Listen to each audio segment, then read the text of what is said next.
Training at Stamford Bridge was cancelled. Reputable journalists are coming out with Potter's future, and I've got 5 reasons why he shouldn't be in the job. Let's get into it. I know you want to see. Welcome to the Kavkas View, guys. To say that the last 24 hours have not been frustrating as a Chelsea fan would be a lie, and we don't do that on this channel. We're brutally honest, we get straight to the point, and we don't waste time. So all I ask from you guys is hit the like button, subscribe to the channel, and more importantly, in the comments below, let me know, are you Potter in or Potter out? Because I need to genuinely know what you lot are thinking, and the comments consensus is of the subscribers. What are we going to talk about this video? So, Matt Law has come out with backing of Potter that the club is most probably fed in. We have got rumours that the club has cancelled training. We're going to talk about that and the 5 major reasons I believe he needs to go now. Enough is enough. I can't hold it in anymore.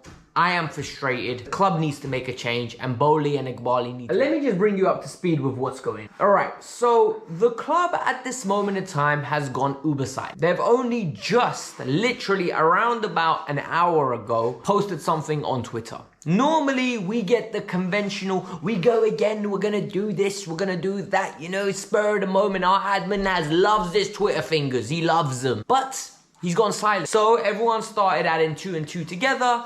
That training was cancelled. Well, now it's coming out from the journalists that no, training wasn't cancelled. It was a scheduled day off for these lot because 2 wins in 15 apparently gets you a day off. It was already pre-planned and the players all got the day offs. They're gonna rest because they've got 7 days till the next game. The next game is on Sunday against Spurs. So that's what's happening.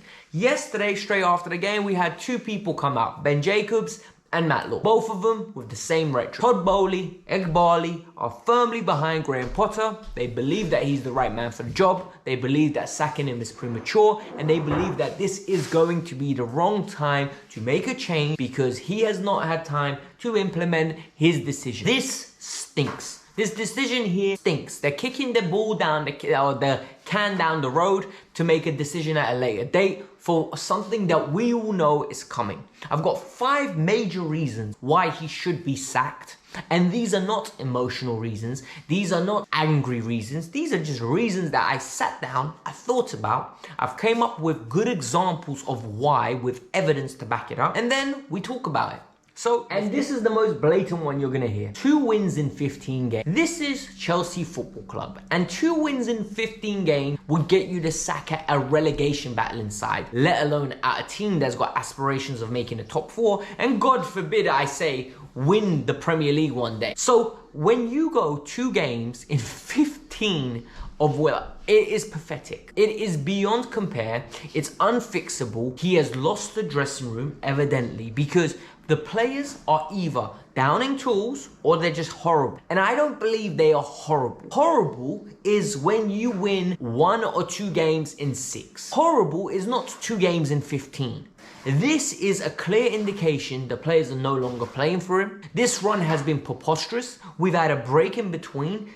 Injuries are no longer an issue and they're no longer a factor. We have got a hallmark of players to choose from. You've got top tier players from left, right and center. You literally are spoiled for 2 quality players in nearly every position. Yet it's 2 from 15. That is the worst winning ratio in the 24 games, right, that any manager has had in Chelsea history apart from Glenn Hoddle. Like, I think his winning percentage at Chelsea at this moment in time is 36%. Let that sink in. 36%. We win 1 in 3 games, just over 1 in 3 games as Chelsea. Number 2, and number 2 is a massive one. I viewed it yesterday as him pandering to the fans. And people are gonna say, how did he pander to the fans? Guys, we know Fofana is not ready to lead the line at Chelsea. We have seen it in other games. For example, when he came on against Manchester City, he just looked lost. When he had another cameo appearance, he looked lost.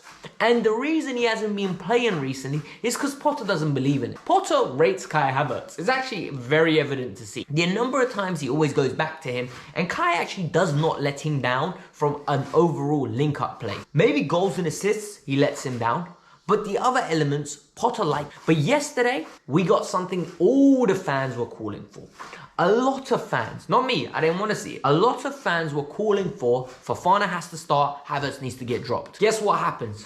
He drops him, and at halftime, he makes the change. And at halftime, he goes back to what he believes he should be doing. And that's not playing Fofana. That was, in my eyes, the first sign of pandering to the fans. The first sign of him not making decisions by himself. It was the decision influenced by others. Social media, reporters, and more importantly, influenced by external factors. Maybe the board, we don't know. But at this moment in time, I view it as pandering to the fans. And the minute a manager starts pandering to the fans and looking for alternative influences to make decisions, this is a bad sign. You're going down a slip. We are now in 25 games, right? And 25 games in, I still don't know what the identity of the team is. And that's the third biggest issue. What is the identity of this team? Are we a possession-based side? Do we keep the ball and meticulously move it from one side to the other, looking for gaps to try to get Joao Felix in between the lines to create something? Kai Havertz to drop deep and have runners in behind to make sure that it just works out in nice technical passing phases? No, we don't do that. Do we sit back, soak up pressure and hit teams on the break with the pace that we have out on the wings? I don't think we do that. Do we play with a back three or a back four? I don't know.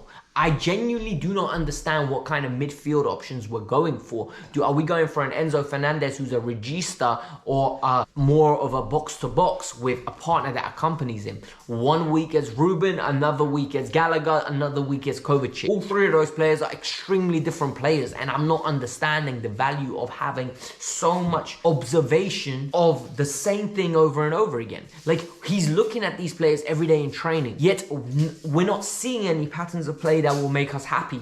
We're not seeing anything to hold on to. We're not seeing anything to give us hope. We're not seeing anything to give us an element of, oh my God, this is what we're trying to do. A lot of people consistently use Klopp as an example. Oh, Klopp's first season was horrible. Bruh, Klopp's first season, you could see what he was trying to do. He was literally trying to blitz teams. And the problem always was that they just couldn't sustain the energy levels to do it. They were having barnstormers of games. They were literally losing games 5-4. They were winning games 5-4. They were winning games 3-2. And the reason they were doing that was because they were showing you glimpses of what they could do, and then they needed the missing chess piece, Virgil van Dijk, to fix the defense. With us, I'm not seeing nothing. I'm not seeing nada. I'm not seeing anything. And at this moment in time, it's worrying that 25 games in, I don't know what. Reason number 4, the excuses are getting on my nerves. And the excuses initially were, we have injuries. Then it's a young team, which I don't believe it is, because you're giving opportunities to Koulibaly, you're giving opportunities to Thiago Silva. We're seeing a lot of Azpilicueta. We're seeing a lot of Mateo Kovacic. We're seeing Ben Chilwell, who's an experienced player. He's not a young player.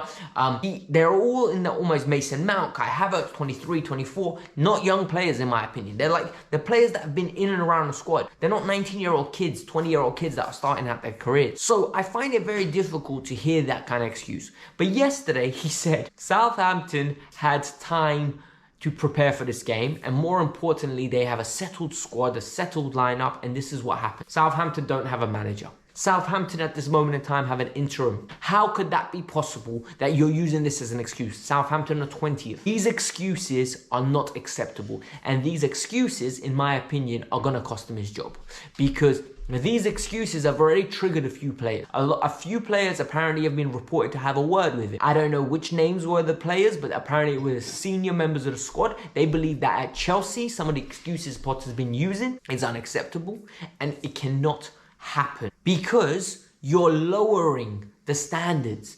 Every time you come out with nonsense like the boys gave it their all and today they were just more prepped than us, or they have a cohesive unit, you're giving the players an excuse for next time, and that's not right. And for me, that doesn't have to happen. The excuse making. And the final reason, and I think this is the biggest one of all, right? And I left it final because I think this one will have the biggest bang. What evidence have you seen that he's going to turn this around? Like, logistically speaking, factually speaking, he had a poor win rate at Ostersund, but people say he had done a good job there.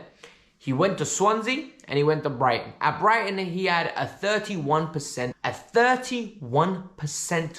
win rate. He got the Chelsea job based off a 31% win rate. And that is beyond pathetic. A manager that was making £2 million is making, I think, 12 now. Or I think it was £500,000, if I'm not mistaken, is making 12. Like, they gave him a pay rise of nearly 2,000% for 31% win rate. So he has no track record of being a winning manager. He has no track record of being in this situation before. He never coached in the Champions League prior to this year. And now I'm expected that he's going to miraculously turn things around. I do not think that's going to happen. I believe he is out of his depth. I believe that this job is too big for him. I believe this job is way too unstable for him. And more importantly, he's the most empowered manager in Chelsea history, yet he's not using that power at all. He can take on any player. I heard this yesterday on Casualty Chelsea, right? And I thought it was a great point. He can take this on any player, any bloody player in that dressing room, apart from most probably Reece James and Thiago Silva, and still come out on top. And yet, he is pandering to the players, pandering to the fans, and now he's absolutely just lethargic and excuse making. And you expect me to back this process? I am not backing no process. I am firmly Potter out. Like, I want Potter sacked.